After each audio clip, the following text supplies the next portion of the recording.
عام طور پر اس وقت تک نائلہ صفائی نپٹا کر کھانے کے تیاری میں لگی ہوتی تھی، لیکن آج وہ اپنے کمرے میں خاموش بیٹھی تھی۔ اس نے اپنی سب سے اچھی ساڑی پہنی تھی۔ اتنے میں باہر سے زینب بیگم کی چیخ سنائی دی، بہو کہاں مار گئی ہو؟ چائے کہاں ہے؟ میرا سر درد سے پھٹا جا رہا ہے۔ تھوڑی دیر میں عمران غصے میں پاؤں پٹکتا ہوا آیا اور کمرے کا دروازہ زور سے کھولا۔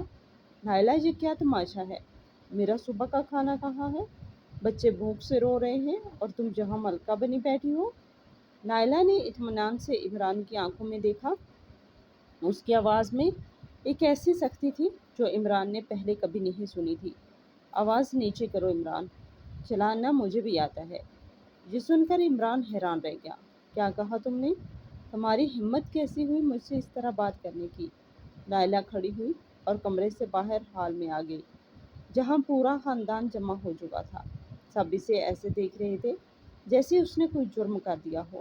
امی جان، نائلہ نے زینب بیگم کی طرف دیکھ کر کہا، آپ نے کل کہا تھا نا گھر میں کام ہی کیا ہے؟ اور عمران، تم نے کہا تھا میری حیثیت صفائی تک محدود ہے، تو آج میں نے سوچا جب گھر میں کوئی کام ہی نہیں اور میری حیثیت ہی نہیں تو آج سے میں کوئی کام نہیں کروں گی۔ اتنے میں بڑی بہو عشرت نے طنز کیا، اوہو ان پڑھ ملکہ، ہڑتال پر ہے؟ یہ ڈرامہ بند کرو۔ نائلہ، مجھے دفتر جانا ہے، جا کر میرا سینڈوچ بنا۔ نائلہ نے عشرت کی آنکھوں میں آنکھیں ڈال کر جواب دیا، بھابھی جان آپ تو مینیجر ہیں نا، مینجمنٹ تو آپ کو بہت اچھے سے آتا ہوگا، تو آج گھر کا مینجمنٹ بھی آپ دیکھ لیجیے۔ ویسے بھی آپ کہتی ہیں کہ میں دن بھر جہاں مفت کی روٹیاں توڑتی ہوں، تو آج سے وہ روٹیاں آپ خود توڑ لیجیے۔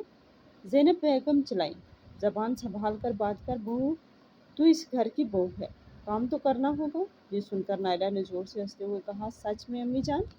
کیا واقعی آپ نے مجھے بہو سمجھا؟ اگر میں بہو ہوتی تو آج میرے والدین کا اس گھر میں ذلت نہ ہوتی۔ اگر میں بہو ہوتی تو بیمار ہونے پر مجھے تانے نہیں دوائی ملتی۔ آپ نے مجھے نوکرانی بھی نہیں سمجھا، کیونکہ نوکرانی کو تو تنخواہ اور چھٹی دونوں ملتی ہے۔ آپ نے مجھے ایک مشین سمجھا جو بغیر تیل اور بغیر مرمت کے چلتی رہے۔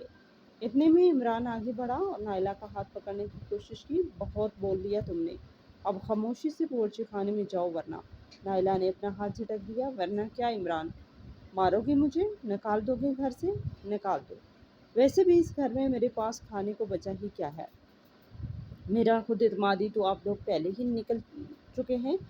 آج سے اس گھر میں جھاڑو نہیں لگے گی، پوچھا نہیں لگے گا اور باورچی خانے میں آگ بھی اسی وقت چلے گی جب یہاں رہنے والا ہر انسان اپنی ذمہ داری سمجھے گا۔ پھر اس نے زینب بیگم کی طرف دیکھ کر کہا، امی جان آج چائے خود بنائیے، شاید تب آپ کو پتہ چلے کہ 150 ڈگری کے چولہے کے سامنے کھڑا ہونا کیسا لگتا ہے۔ پورے گھر میں خاموشی چھا گئی۔ نائلہ نے اپنا تھیلا اٹھایا اور بغیر پیچھے دیکھے گھر سے باہر نکل گئی۔ آج اسے کہیں جانا تھا، اپنی پہچان ڈھونڈنے۔ نائلہ کے گھر سے نکلتے ہی زینب بیگم صوفے پر بیٹھ گئی اور زور زور سے رونے کا ڈرامہ کرنے لگی۔ ہائے اللہ، کیسی بہو ہے، ساس کو بھوکا پیاسا چھوڑ کر چلی گئی۔ عمران دیکھ اپنی جوروں کے آثار، آج تو اس نے میری ناک کاٹوا دی۔ عمران غصے میں لال پیلا ہو رہا تھا۔ امی آپ خاموش ہو جائیں، اسے جانے دیں، 2 گھنٹے میں بھوک لگے گی تو دم دبا کر واپس آئے گی۔ آخر جائے گی کہاں؟ اس کے پاس ایک پھوٹی کوڑی بھی نہیں۔ لیکن وقت گزرتا گیا، صبح کے 10 بج گئے، دفتر آنے کا وقت نکل چکا تھا۔ بڑا بیٹا اپنے کاغذات ڈھونڈ رہا تھا، عشرت باورچی خانے میں کھڑی چائے بنانے کی کوشش کر رہی تھی، لیکن اسے سمجھ میں نہیں آ رہا تھا کہ لائٹر کہاں ہے اور چائے کی پتی کا ڈبہ کہاں ہے۔ امی جان، یہ گھر ہے یا بھول بھلیاں؟ بچوں کا دودھ بھی ختم ہو رکھا ہے، عشرت جھنجھلا کر چلائی۔ پر زینب بیگم خاموش بیٹھی رہی۔ ادھر نائلہ شہر کے ایک چھوٹے سے ہنر مرکز میں پہنچ چکی تھی۔ اس نے اپنی سہیلی سے پتہ کر لیا تھا کہ وہاں کھانا پکانے اور ٹفن سروس کا ایک کورس کرایا جا رہا ہے۔ مرکز کی منتظمہ نے نائلہ کو دیکھا۔ نائلہ کی آنکھوں میں ایک عجیب سا عزم تھا، مجھے کام سیکھنا ہے، مجھے اپنی پہچان بنانی ہے۔ نائلہ نے پختگی سے کہا تو منتظمہ مسکرائی، سیکھنا تو بہانہ ہے نائلہ، تمہارے ہاتھ کا ذائقہ تو تمہاری سہیلی نے پہلے ہی بتا دیا ہے۔ کیا تم ہمارے مرکز کی کینٹین کا انتظام سنبھالو گی؟ ہم تمہیں رہنے کی جگہ اور 15,000 روپے ماہانہ دیں گے۔ نائلہ کی آنکھوں میں آنسو آ گئے، یہ اس کی زندگی کی پہلی کمائی ہونے والی تھی۔ اس نے فوراً ہاں کر دی۔ اس نے اپنے چھوٹے سے موبائل پر ایک پیغام ٹائپ کیا اور عمران کو بھیج دیا۔ عمران، اب سے میرا پتہ میری پہچان ہوگی، تمہارا سایہ نہیں۔ گھر سنبھالنا سیکھ لو، کیونکہ اب میں ملکہ بن کر اپنی زندگی گزاروں گی۔ اس دن شام کے 7 بجے پورے گھر میں ایسی بدبو آ رہی تھی جیسے ہفتوں سے صفائی نہ ہوئی ہو۔ بچے بھوک سے رو رو کر سو چکے تھے۔ عمران دفتر سے تھکا ہارا لوٹا تو اسے لگا شاید نائلہ لوٹ آئی ہوگی اور گرم گرم کھانا میز پر ہوگا، پر وہاں تو خاموشی تھی۔ باورچی خانے میں عشرت اور زینب بیگم کے درمیان جنگ جاری تھی۔ بہو یہ سبزی جلی ہوئی کیوں ہے اور روٹیاں اتنی کچی؟ زینب بیگم چلائیں تو عشرت نے بیلن پٹک دیا۔ امی جان، میں دن بھر دفتر میں کاغذات نمٹاتی ہوں، یہاں کر روٹیاں بنانا میرے بس کی بات نہیں۔ اگر آپ کو اتنی ہی تکلیف ہے تو خود کیوں نہیں بنا لیتی؟ آخر آپ بھی تو اس گھر کی عورت ہیں۔ عمران بیچ میں کود پڑا۔ خاموش رہو تم دونوں، نائلہ کہاں ہے؟ اس نے پیغام بھیجا ہے کہ وہ واپس نہیں آئے گی۔ اتنے میں بڑے بیٹے نے ٹھنڈی سانس لی۔ عمران، آج مجھے احساس ہوا کہ ہم کتنے بڑے بیوقوف تھے۔ نائلہ صرف کھانا نہیں بناتی تھی، وہ اس گھر کی روح تھی۔ آج گھر کا کونا کونا گندا پڑا ہے، بچے بیمار پڑ رہے ہیں اور ہم سب ایک دوسرے کا گلا کاٹ رہے ہیں۔ ہم نے اسے ان پڑھ کہا، لیکن اصلی جاہل تو ہم نکلے جو ہمیں اپنا گھر تک سنبھالنا نہیں آتا۔ کہتے ہوئے اس نے اپنی والدہ کی طرف دیکھا اور بولا، امی، اپنی بہو کو کبھی بیٹی نہیں سمجھا، اور عمران، تم نے اسے صرف جائیداد سمجھا، اور عشرت، تم نے اسے نیچا دکھا کر اپنے قدم بڑھانے کی کوشش کی۔ آج وہ آزاد ہے اور تم سب اپنے ہی بنائے ہوئے غرور کے پنجرے میں قید ہو۔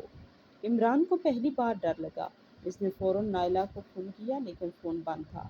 اسے اپنی وہ باتیں یاد آنے لگیں، تمہاری حیثیت صفائی تک کی ہے۔ آج سے اپنی حیثیت سمجھ آ رہی تھی، جب اسے ایک گلاس پانی کے لیے بھی خود باورچی خانے تک جانا پڑ رہا تھا۔ رات کے 11 بجے پورا خاندان کھانے کی میز پر بیٹھا تھا، جہاں باہر سے منگوا کر ٹھنڈا اور بے ذائقہ کھانا رکھا ہوا تھا۔ کسی کی گلے سے نوالا نیچے نہیں اتر رہا تھا۔ سب کی نظریں اس خالی کرسی کی طرف تھیں جہاں نائلہ بیٹھ کر سب کو کھانا کھلاتی تھی اور خود سب سے آخر میں بچی کچی روٹیاں کھاتی تھی۔ ادھر نائلہ اس وقت اپنے نئے کمرے کی کھڑکی پر بیٹھی تھی۔ اس نے اپنی ہتھیلی میں رکھے 500 کے نوٹ کو دیکھا جو اس کے والد نے دیا تھا۔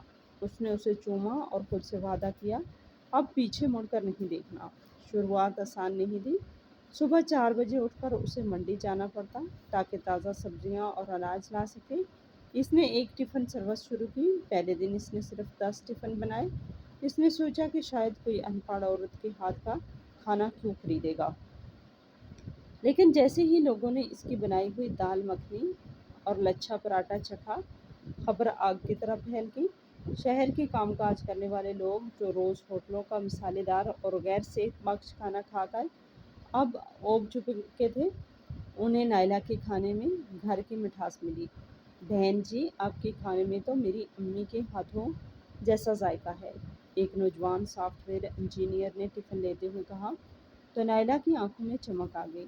اس نے پہلی بار محسوس کیا کہ اس کی محنت کی قدر صرف برتن مانجنا نہیں ہے۔ ایک مہینے کے اندر 10 ٹفن کی تعداد 100 تک پہنچ گئی۔ اس نے 2 اور ضرورت مند خواتین کو اپنے ساتھ کام پر رکھ لیا۔ ادھر زینب بیگم کے گھر میں جہنم جیسا ماحول تھا۔ زینب بیگم کا شوگر لیول بڑھ چکا تھا، کیونکہ وقت پر دوا دینے والا اور پرہیز کا کھانا بنانے والا کوئی نہیں تھا۔ عمران اپنی الماری میں موزے ڈھونڈتے ہوئے تھک چکا تھا۔ اسے پہلی بار احساس ہوا تھا کہ صبح کی چائے سے لے کر رات کے دودھ کے گلاس تک نائلہ ایک غیر مری فرشتے کی طرح سب سنبھالتی تھی۔ اگلے 10 دن بعد تھک ہار کر عمران نے ہمت جٹائی اور نائلہ کے مرکز پہنچ گیا۔ نائلہ پہلے سے کہیں زیادہ خوبصورت اور خود اعتماد سے بھری تھی۔ کیوں یہاں آئے ہو عمران؟ یہاں صفائی کرنے والی نائلہ نہیں رہتی، نائلہ نے سخت الفاظ میں کہا تو عمران کی آنکھیں بھر آئیں۔ وہ گھٹنوں کے بل زمین پر بیٹھ گیا۔ نائلہ، مجھے معاف کر دے، میں نے تجھے جاہل کہا، لیکن اصلی جاہل تو میں ہوں جسے اپنی بیوی کی محبت اور محنت کی قدر نہیں ہوئی۔ گھر جہنم بن گیا ہے نائلہ، امی بیمار پڑ گئی ہیں، بچے تجھے یاد کر کے روتے ہیں، پلیز گھر واپس چلی جا۔ نائلہ نے پرسکون ہو کر اسے دیکھا۔ عمران، گھر جہنم اس لیے نہیں بنا کیونکہ میں وہاں نہیں ہوں، گھر جہنم اس لیے بنا ہے کیونکہ وہاں انسانیت نہیں ہے۔ تم نے مجھے ایک مفت مشین سمجھا۔ کیا تمہیں یاد ہے جب میرے والدین آئے تھے تو تم نے کیا کہا تھا؟ تم نے ان کی غریبی کا مذاق اڑایا تھا؟ عمران نے روتے ہوئے کہا، میں سب ٹھیک کر دوں گا نائلہ، میں امی سے بھی کہوں گا وہ تم سے معافی مانگے۔ نائلہ نے پختگی سے کہا، معافی الفاظ سے نہیں کردار سے دی جاتی ہے۔ میں گھر واپس آؤں گی لیکن میری اپنی شرائط پر۔ اب میں صبح 5 بجے اٹھ کر سب کی غلامی نہیں کروں گی۔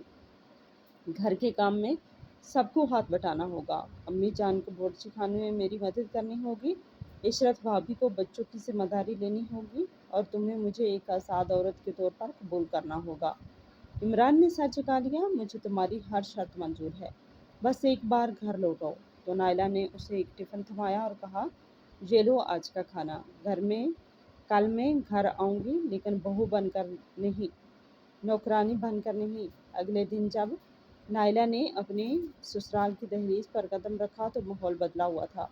زینب بیگم دروازے پر کھڑی تھی، ان کے ہاتھوں میں تسبیح تھی، ان کی آنکھوں میں وہ پرانا غرور نہیں بلکہ ایک عجیب سی شرمندگی تھی۔ بہو مجھے معاف کر دے، میں نے بڑھاپے کی آڑ میں تیرا بہت خون جلایا، زینب بیگم نے دھیمی آواز میں کہا۔ تو نائلہ نے ان کے پاؤں چھوئے اور بولی، امی جان پرانی باتیں پیچھے چھوڑ دیجیے، بس یاد رکھیے کہ گھر کی بنیاد اسی وقت مضبوط رہتی ہے جب اس پر لگے پتھروں کو عزت ملے۔ جٹھانی اور اس کے شوہر بھی وہیں کھڑے تھے۔ عشرت نے آگے بڑھ کر نائلہ کو گلے لگاتے ہوئے کہا، نائلہ مجھے فخر ہے تم نے جو کر دکھایا وہ میں بھی اپنی MBA کی ڈگری میں نہیں کر پائی۔ ہاں تم نے ہمیں انسان بننا سکھایا۔ اس رات گھر میں پھر سے کھانا بنا لیکن اس بار نائلہ اکیلی نہیں تھی۔